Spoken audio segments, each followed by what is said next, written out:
नमस्कार प्यारे विद्यार्थियों और मेरे साथियों, आप लोगों को राजेश कल्याणा की ओर से गुड मॉर्निंग। तो चलिए शुरू करते हैं हमारा पार्ट नंबर 13 और हम आज पढ़ने जा रहे हैं मेंडलीफ की कमियां। उन्होंने क्या क्या उनकी कमियां रह गई थी और उसमें उन्होंने क्या क्या सुधार किया।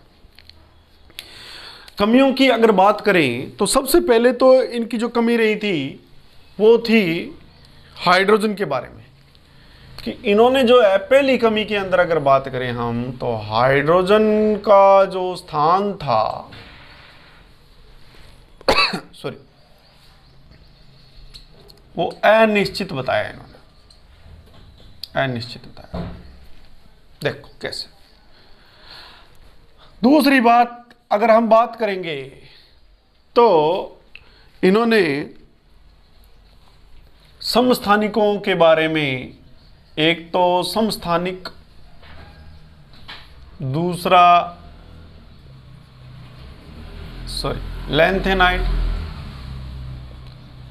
लैंथेनाइट व एक्टिनाइट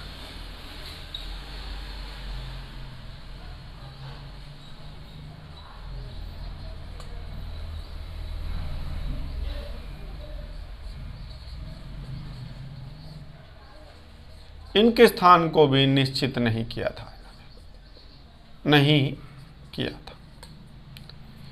यानी कि इन्होंने अपनी पीरियोडिक टेबल में समस्थानिकों को कोई स्थान नहीं दिया था।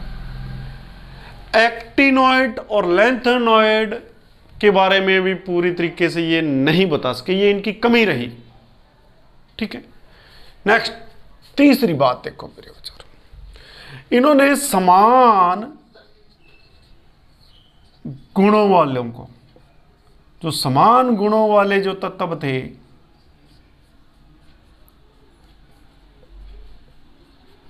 क्या रखा विचारों को, उनको अलग अलग रखा। चौथी बात इसका बिल्कुल उल्टा,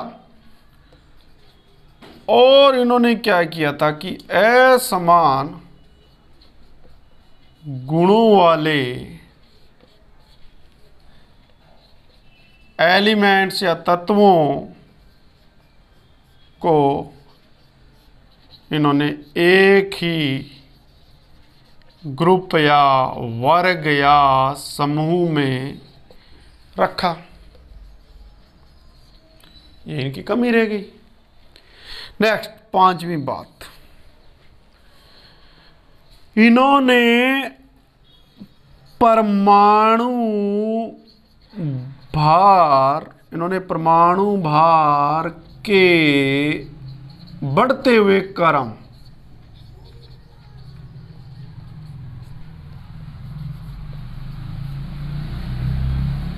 उसको भी इन्होंने तोड़ा। ठीक है। इसमें भी इन्होंने क्या कर दिया, जो परमाणु क्रमांक जिनका कम था उनको आगे शिफ्ट कर दिया, रखना नहीं था आगे, क्योंकि इन्होंने जो मैंने बताया था कि इन्होंने परमाणु भार को तो इस टाइप से अरेंज किया था बढ़ते हुए क्रम में, इस टाइप से अरेंज किया था। यह बात हमने की थी, आप पिछले वीडियो में जान चुके हो इस बात को। अब बात सुनिए, तो इन्होंने ये जो है कमियां इन्होंने की थी। एक कमी और की थी, छठी कमी ये की थी प्यारे विद्यार्थियों, कि इन्होंने संक्रमण तत्वों को एक तीन के समूह को एक ही खाने में रख दिया। तो मैं यहां लिख सकता हूं कि संक्रमण तत्व तीन के समूह में एक ही खाने में रखा। ये इनकी डिमेरिट्स थी, कमी थी। ठीक है। और अब हम एक एक का हम जिक्र करते हैं और आपके सामने बताते हैं। देखो कि हम बात करें, पहली बात हाइड्रोजन का स्थान। तो हाइड्रोजन का स्थान जो था प्रिय विद्यार्थियों, इन्होंने देखो हाइड्रोजन के बारे में अगर बात करते हैं तो मैं यहां लिखता हूं हाइड्रोजन के बारे में बात। देखो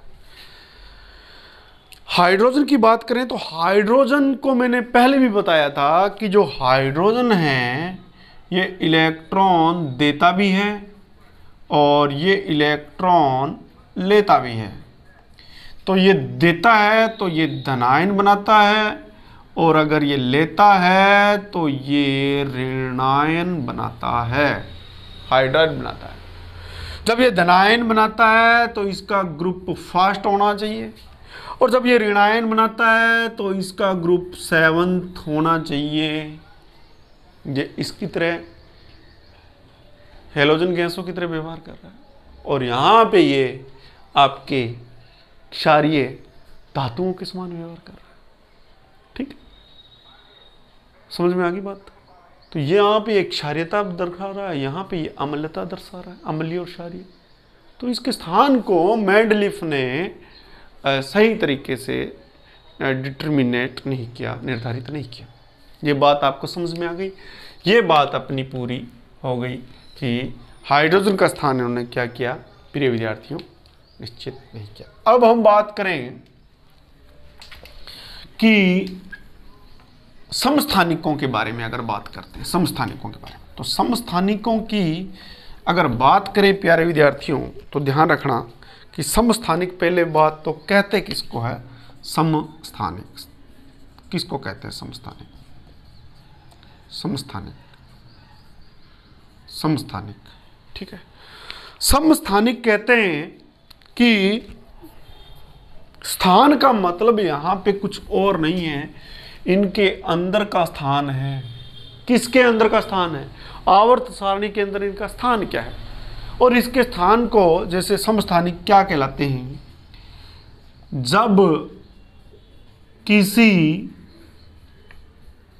तत्व में प्रोटॉनों की संख्या, किसकी संख्या? नंबर्स ऑफ प्रोटॉन, प्रोटॉनों की संख्या क्या हो? समान हो। प्रोटॉनों की संख्या क्या हो बेटा जी? समान हो। वह परमाणु द्रव्यमान या भार क्या हो? अलग अलग हो।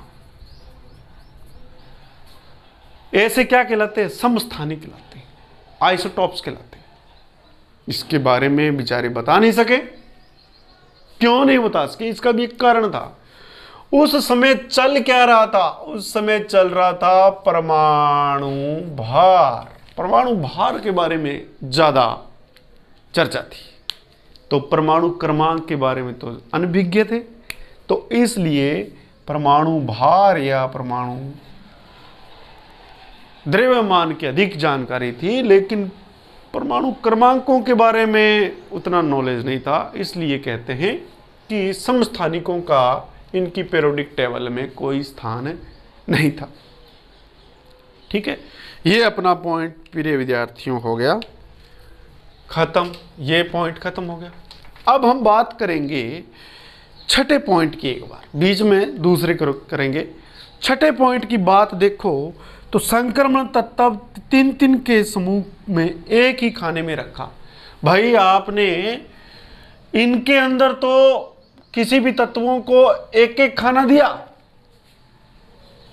लेकिन इनके साथ में ये जो आपके सामने दिख रहे हैं, इनके साथ में अन्याय कर दिया संक्रमण तत्वों को। कौन से ग्रुप के? 8वें ग्रुप के। एक ही खाने में 3 जचा दिए। आज की आवर्त सारणी में तो ऐसा नहीं है, इनको अलग अलग खाने दिए गए हैं। तो ये इनकी क्या थी? कमी थी कि ferrous, cobalt, nickel, ruthenium, rhodium, palladium, osmium, ट्रियम, प्लेटिनम, इनको एक ही, तीनों को एक ही खाने में घुसा दिया। ये इनकी डीमेरिट्स थी, कमी थी। चलो, ये आपको अच्छी तरह से पता चल गया कि ये इनकी क्या थी? कमी थी। ये भी आपका पॉइंट प्यारे विद्यार्थियों खत्म हो गया। अब हम बात करें कि 5वें पॉइंट की अगर बात करें तो देखिए आप, परमाणु भार के आरोही क्रम को इन्होंने तोड़ा। क्यों तोड़ा? वो उनका गुण भी था और उनकी कमी भी थी, अवगुण भी था, दोनों बातें, लेकिन इनको अवगुणों में पढ़ते हैं। और ये जो कमियां हैं इन पे हमेशा एक क्वेश्चन पूछा जाता है, कोई भी कंपटीशन हो, अगर जनरल साइंस है और ये टॉपिक है तो इसके अंदर से मेंडलीफ की आवर्त सारणी में से आपको कोई न कोई क्वेश्चन मिल ही जाएगा। बोर्ड के अंदर भी इनकी कमियों के बारे में, मेंडलीफ की आवर्त सारणी के बारे में बहुत ज़्यादा पूछा जाता है। अब सुनिए कि परमाणु भार के आरोही क्रम में इन्होंने कहाँ कहाँ तोड़ किया। आप देखो, लिथियम का परमाणु का भार 6, परमाणु बेरिलियम का परमाणु भार 9, बोरॉन का परमाणु भार 10, कार्बन का परमाणु भार 12, नाइट्रोजन का 14 और इसका 16।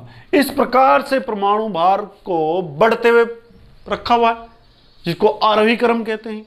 लेकिन इन्होंने क्या किया कि कहीं कहीं पे इस नियम का उल्लंघन किया। कहने का मतलब यह हुआ कि नियम का उल्लंघन कब किया जाता है? जब कोई अच्छा कार्य करना होता है।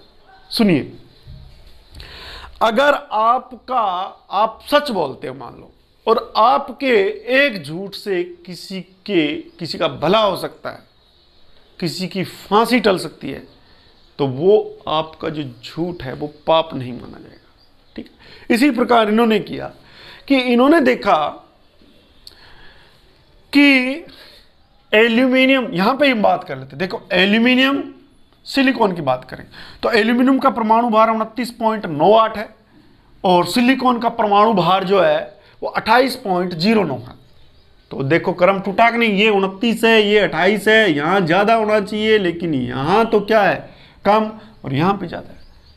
ये बात इन्होंने इसलिए कही, इस टाइप से इसका उल्लंघन किया कि देखो एल्यूमिनियम के जो गुण है वो बोरॉन से मिलते जुलते, और सिलिकॉन के गुण क्या है, कार्बन से मिलते जुलते हैं।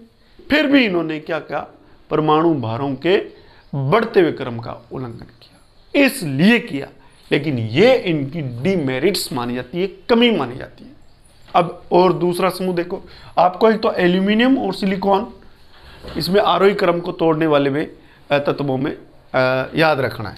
मैंने वो ही इस सारणी में ऐड किए हैं जो हमें चाहिए, इसके ज़्यादा हमने परमाणु भारों को इसमें नहीं दिखाया। सुनिए आगे नेक्स्ट, वेनेडियम क्रोमियम की बात करें तो वेनेडियम और क्रोमियम में भी देखो 50.94 है, यहाँ पे 50.20 है, कम है, यहाँ पे एक क्रम टूटा। तीसरी बात, यहाँ पे देखो कोबाल्ट और निकल में, इसको मैंने पहले भी बताया था, कोबाल्ट में 58.93 है और निकल का 58.71 है, यहाँ भी क्रम तोड़ा गया। चौथा जो ग्रुप है वो देखिए मोलिब्डेनम और टेक्नीशियम में देखो कि मोलिब्डेनम, टेल्यूरियम और आयोडीन में देखो कि टेल्यूरियम का क्या है 127.6 और आयोडीन का कितना है 126.9। तो यहाँ भी उल्लंघन टूट रहा है। तो इस प्रकार से इनकी ये क्या रही कमी कि परमाणु भार के आरोही बढ़ते क्रम को इन्होंने तोड़ा। इन बातों को आप हूबहू अगर इस टाइप से समझते हो तो बहुत अच्छी तरह से समझ में आएगा। अब हमारा ये पॉइंट भी ख़त्म हो गया, ये बातें भी आपको मैंने समझा दी। अब हमारे पास जो है बात बचती है कि समान गुणों वाले तत्वों को अलग अलग रखा। ये बात मैंने आपको पहले भी जब हमने इसके संशोधन करवाए थे तब बताया था। तो इसमें देखो कि जो सोना है और ये प्लेटिनियम है, ये सिक्का धातुएं हैं या गहना बनाने वाली धातुएं हैं, ये किसी से क्रिया नहीं करते। ये इनके ओरम के सोने के और ये प्लेटिनम के गुण मिलते जुलते हैं, फिर भी इनको अलग अलग रख दिया गया। तो ये इनकी क्या रही, कमी रही। ये बात भी आपकी पूरी होगी कि समान गुण वाले तत्वों को इन्होंने अलग अलग रखा। अब हमारे पास जो है बचता है वो है असमान गुणों वाले तत्वों को एक ही ग्रुप में रखा। वो हम बात समझेंगे। तो असमान गुणों वाले तत्वों को एक ही ग्रुप में रखा, उस बात को अपने डिटेल से समझेंगे। तो प्यारे विद्यार्थियों, इसी टाइप से, इसी प्रकार से आप मन लगा के पढ़ते जाएं। अब देखें कि इन्होंने क्या किया था। इन्होंने देखो कि एक ही ग्रुप में इन्होंने दो गुणों वाले तत्वों को रखा। वो दो गुण कौन कौन से थे, इसको अच्छी तरह से समझें। देखो कैसे, ये भी हम प्रूफ कर देते हैं। देखिए कैसे, सुनिए कि मान लो कि पहले ग्रुप की अगर बात करें प्यारे विद्यार्थियों, पहले ग्रुप की, किसकी, हम इसकी बात करें, इस ग्रुप की, आपके सामने दिख रहा है। इस ग्रुप को, इस वर्ग को इन्होंने दो उपवर्गों में बांटा। दो उपवर्गों में इन्होंने बांटा, दो उपवर्गों में। कौन कौन से उपवर्ग? पहला ए, दूसरा बी उपवर्ग। ठीक है जी। अब दो उपवर्गों में बांटा, तो आपको पहले उपवर्ग में इन्होंने लिखा लिथियम है, सोडियम है, पोटेशियम है, रुबिडियम है, सीजियम, इनको रखा। और उसी ग्रुप के अंदर ही और जो सिक्का धातुएं हैं इनको घुसा दिया। अब आप देखिए कि ये जो आपके सामने है, ये धातुएं हैं, ये तो बहुत ही ज़्यादा क्या है, मैक्सिमम एक्टिविट है, बहुत ही क्रियाशील है, क्रिया करते हैं। बाहर नमी से भी, हवा में जो थोड़ी बहुत मात्रा पानी की पाई थी उससे भी क्रिया कर लेते हैं, पानी से क्रिया करते हैं, आग से तो करनी करनी। तो इनको क्या रखा जाता है? केरोसिन में रखा जाता है। समझ में आ गई बात आपको? और ये सिक्का धातुएं, इनको हम सिक्का धातुएं कहेंगे।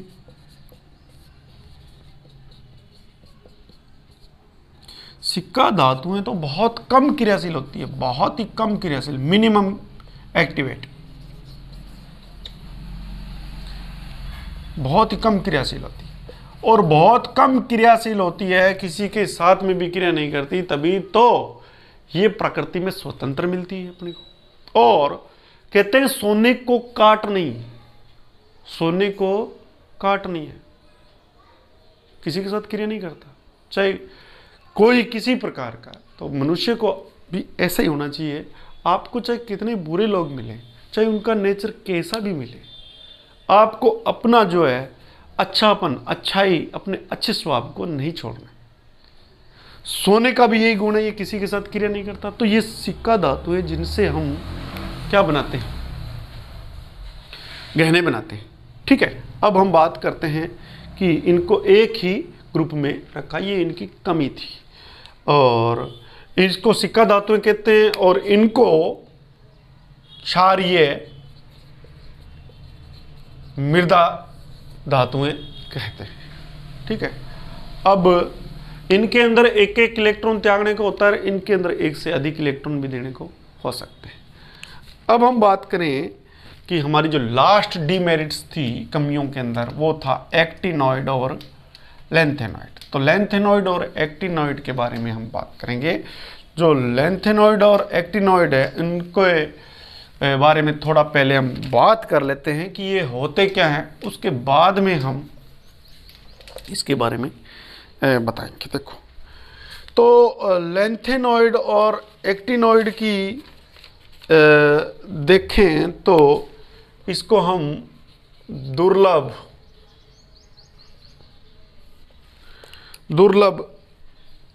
मृदा धातुएं कह सकते हैं। मृदा धातुएं दुर्लभ मतलब बहुत ही रेयर केस में मिलती है, ये बहुत ही कम दुर्लभ मृदा धातुएं। दो प्रकार के ये होते हैं दुर्लभ मृदा धातुएं। एक का नाम है आपके लैंथेनाइड और दूसरे का नाम है आपके एक्टिनॉइड। लैंथेनाइड और एक्टिनॉइड। लैंथेनाइड इनको क्यों कहते हैं? क्योंकि ये लैंथेनम से आगे वाले, लैंथेनम से क्या थे? आगे वाले तत्व थे। और कहां से कहां तक थे ये थे आपके सेरियम से ल्यूटेटियम तक, कहाँ से कहाँ तक थे? सेरियम से ल्यूटेटियम तक थे। इसको मैं लिखूं तो इसको बोलते हैं हम सेरियम, और प्यारे विद्यार्थियों इसको बोलते हैं ल्यूटेटियम। यहाँ तक के थे। इनका परमाणु भार अगर देखें तो ये प्रिय विद्यार्थियों 58 से लगभग 71 तक थे। तो टोटल देखें तो ये 14 थे। यहाँ तक ये भी 14 थे। अब ये कहाँ से कहाँ तक थे? जो एक्टिनॉइड थे वो आपके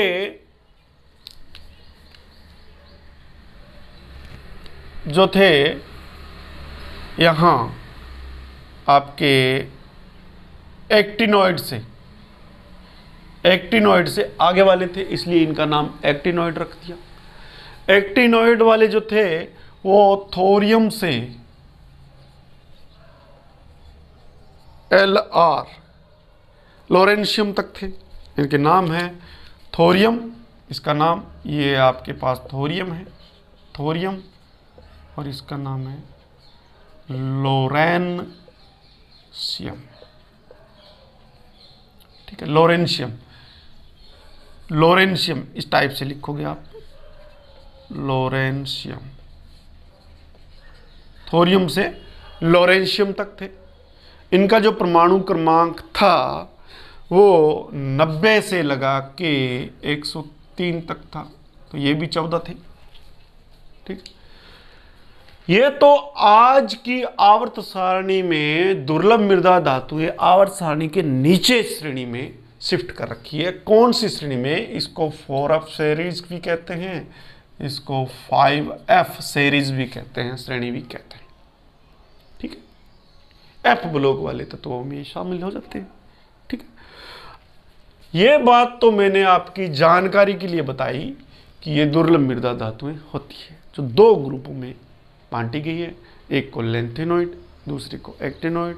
लेंथेनॉइड सेरियम से आपके ल्यूटेटियम तक है, और एक्टिनॉइड से आगे वाले हैं जो हैं थोरियम से लोरेंशियम तक है।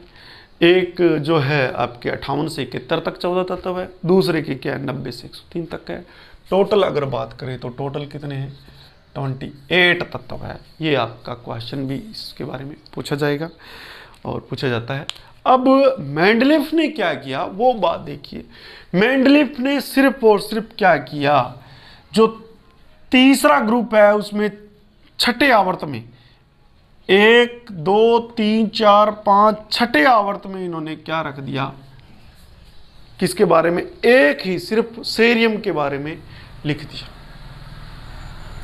और तीसरे ग्रुप के 7वें आवर्त में थोरियम को रख दिया। बस इतना ही काम किया इन्होंने, पूरे तत्वों का वर्णन इन्होंने नहीं किया। ये इनकी कमी थी।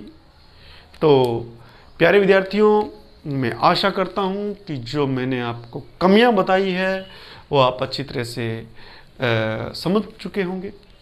और अब हमारा जो नेक्स्ट टॉपिक होगा वो बहुत ही महत्वपूर्ण होगा। ये जो इतने दिन जो टॉपिक चल रहे थे वो एक थ्योरेटिकल थे, उसमें लिखवाना भी था, हो सकता है समझाना थोड़ा कम होगा, लेकिन अब जो आने वाले हैं टॉपिक वो बहुत ही इंटरेस्टिंग है और बहुत ही लाभदायक है आपके लिए, जो आपके केमिस्ट्री बेस को बहुत स्ट्रॉन्ग करेंगे। तो मैं चाहता हूँ आप एक भी वीडियो मिस नहीं करें और कंटिन्यूस इन वीडियो को देखते रहें। अगर आप लोग बीच में से कोई वीडियो देखोगे तो आपको समझ में बिल्कुल नहीं आएगा। इसलिए जो मैंने लगभग पार्ट 13 तक डाल दिए, तो इसके अगर आपको रासायनिक विज्ञान को समझना है तो ये इससे पहले वाले आपको देखने ही पड़ेंगे, और इससे आगे वाले जो है वो बहुत बढ़िया पीरियोडिक टेबल आधुनिक आवर्त सारणी आ रही है, जिसके अंदर हम बहुत सारी बातें करेंगे। इसके बारे में मैंने आपको पहले भी आगाह किया था कि उसके अंदर हम तत्वों के आवर्त सारणी को कैसे बनाया जाता है, इसको कैसे याद रखा जाता है, इनमें किस प्रकार से तत्वों के परमाणु क्रमांक के बारे में बात करेंगे, और इसका आयनन विभव के बारे में, इलेक्ट्रॉन लब्धि के बारे में, तो सारी चीज़ों के बारे में इसमें बातें होंगी, बहुत इंटरेस्ट होगी। और मैं आशा करता हूँ आप यूँ ही बने रहें और एक भी वीडियो मिस नहीं करें। तो प्रिय विद्यार्थियों, अगर आपको मेरा वीडियो अच्छा लगा है, अगर आपके ये कोई काम की चीज़ आए, तो प्लीज़ इतना कष्ट ज़रूर करना कि आप लाइक करें, शेयर करें। और अगर किसी विद्यार्थी ने मेरे चैनल को अभी सब्सक्राइब नहीं किया तो प्लीज़ आपसे गुजारिश है आप इसको सब्सक्राइब कर लें और बेल आइकन को दबा दें, ताकि आपको जो आने वाले जो वीडियो है उनके नोटिफिकेशन मिलते रहें। तो प्रिय विद्यार्थियों, मिलते हैं हम नेक्स्ट बहुत ही इंटरेस्टिंग टॉपिक के साथ में। तब तक के लिए मैं आप लोगों से विदा चाहता हूँ। जय हिंद, जय भारत, नमस्कार।